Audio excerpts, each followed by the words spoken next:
Lepo pozdravljeni.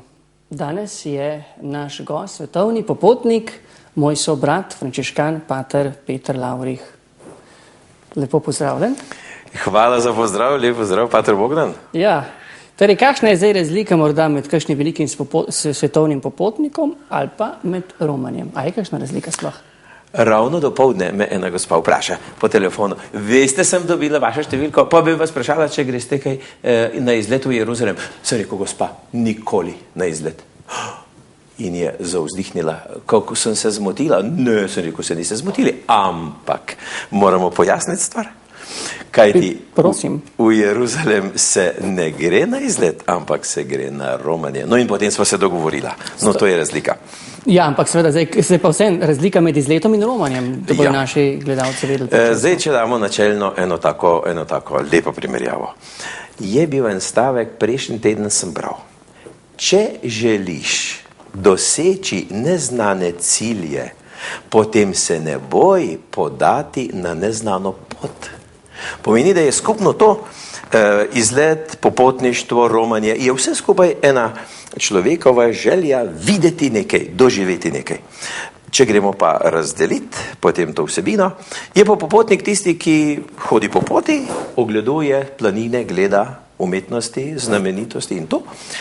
Romar ima pa namen med temi znamenitostmi izbrati svete kraje. Tiste, ki so vsebinsko vezani recimo na vero, recimo, če je to hindujc, bo izbral tiste kraje, ki ga vežejo s to vero, če je to recimo musliman, bo šel na te kraje, recimo Meko, tudi Jeruzalem, če je kristjan kot mi, gremo na kraje, ki so vezani z rojstvom, življenjem, delom Jezusa Kristusa in to je čisto logično. Kdor je pa recimo umetnostni zgodovinar, se bo med temi cilji pa izbral spet nove cilje. Tako da človekova duša se želi napolniti z lepoto, za doživeti in zato imamo popotništvo, romanja in tako naprej. Dobro. In zdaj imamo občutek od teh romanih, ki si ti govoril, Jeruzalem, imamo nekako skupno ime Sveta dežela. Ja. A je to ustrezno ime za vse te kraje dol Palestino, bi morda to nam večkrat razložil. Odkot to ime pravzaprav, je to ime ustrezno, kakšna imena druga so še? Je ustrezno, vendar bi pa kdo dejal, veste, tudi pa nas v Sloveniji reče, veste, tudi naša dežela Slovenije je sveta dežela, zakaj bi bila pa samo Palestina sveta dežela, recimo, najdeš eno pripombo. Je treba razlikovati. Svetopisanska beseda sveta dežela je posebej uporabljena ravno za tiste kraje, kjer so se zgodili eni drugi dogodki, kakor običajni dogodki življenja. In ti drugačni dogodki enkratni so mišljeni ravno v zvezi za staro zavezo, z dogodki stare zaveze, z Božjim ljudstvom, z to starozavezno odrešensko zgodovino, ali pa novo zavezno, čisto konkretno, ki je vezana na zgodovinsko osebo Jezusa Kristusa, na rojstni kraj, na njegovo deželo, recimo na njegovo vas, na mesto Jeruzalem, na Betlehem, na Nazaret, na Galilejo, Kafarnaum. Skratka, v novi zavezi pri Jezusu Kristusu pa najdemo čisto geografske, jasne kraje, ki imajo vsake ima svojo tablo, kje se nahaja. Zakaj to pravim? Zaradi tega, ko sem bil deček pri veruku, je Gospod razlagal vse, kako je Betlehem, kako je Jeruzalem, kako je to. In jaz gledam, pa sem se mislil, a je to sploh na zemlji?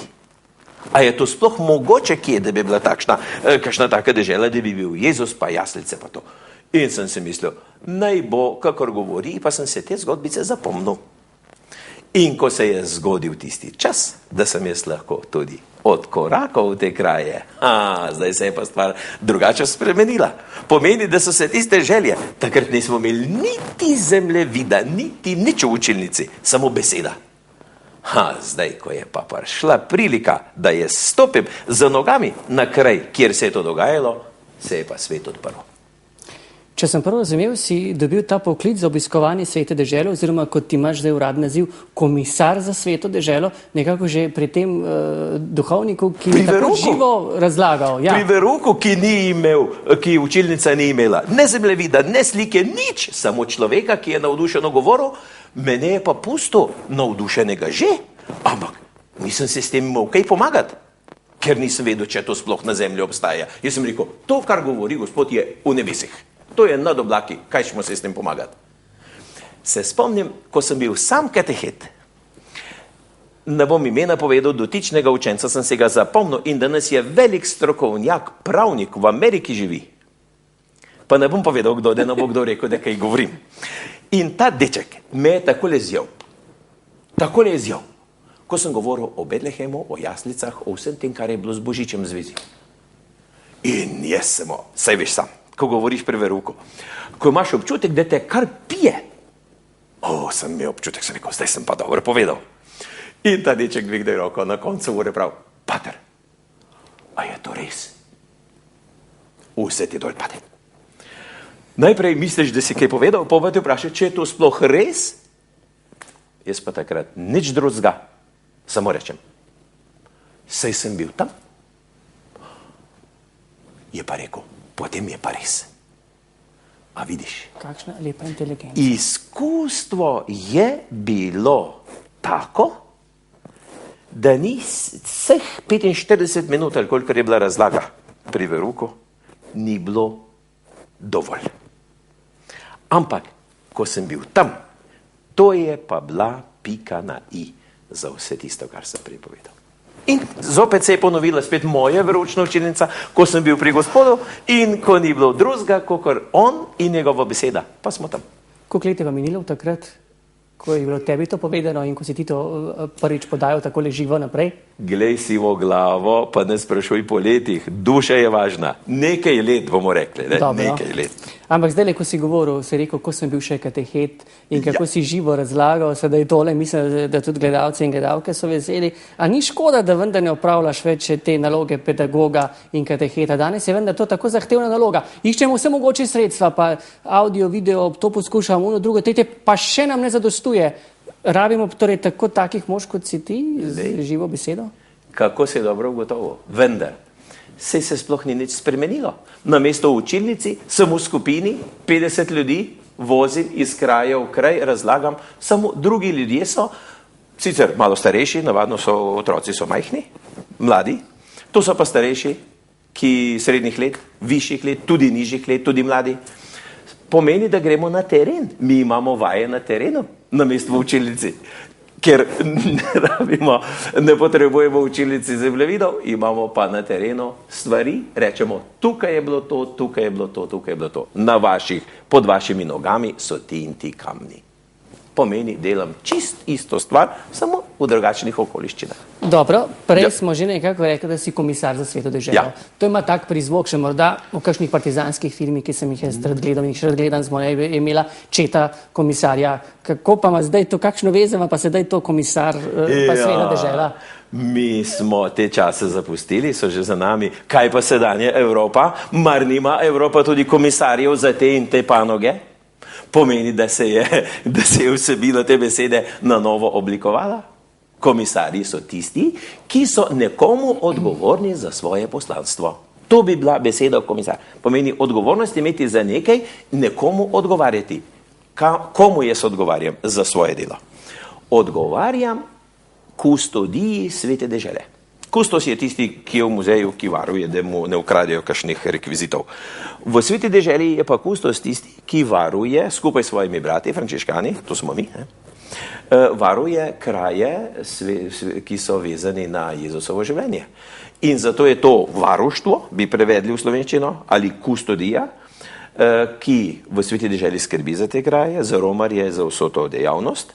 In komisar je pa temu kustosu oziroma bratom v Sveti deželi odgovoren, da poskrbi za to delo tudi pri nas, v domovini ali v kraju, kjer je, pomeni v posamezni provinci.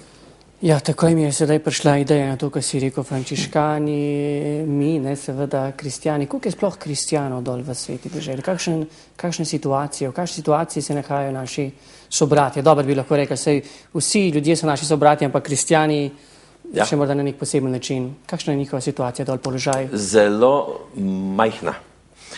V Sveti deželi, če bi zdaj povedal v procentih, to je komaj 2,5.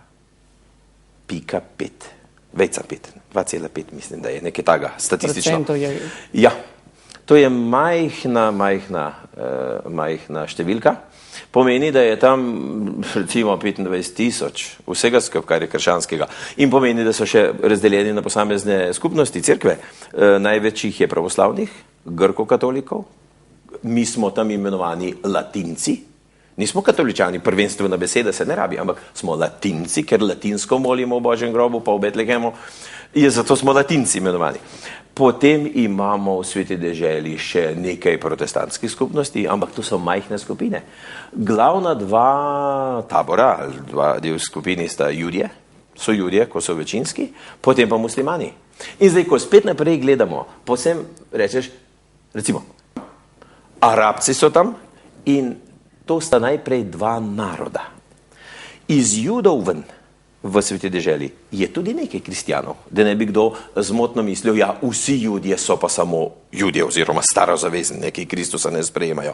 So skupnosti v Izraelu danes, v Jeruzalemu, v Aškalonu, v Hajfi, v Tel Avivu, ki so krščanske skupnosti in so kristjani, če ravno po narodnosti Judje.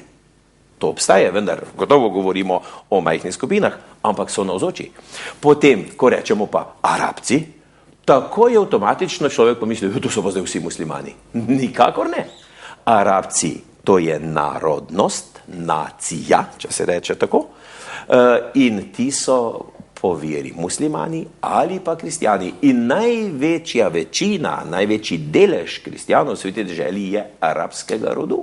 So tudi recimo Armenci, to je spet nacija, narod, ki ga poznamo še iz bivše Sovjetske zveze.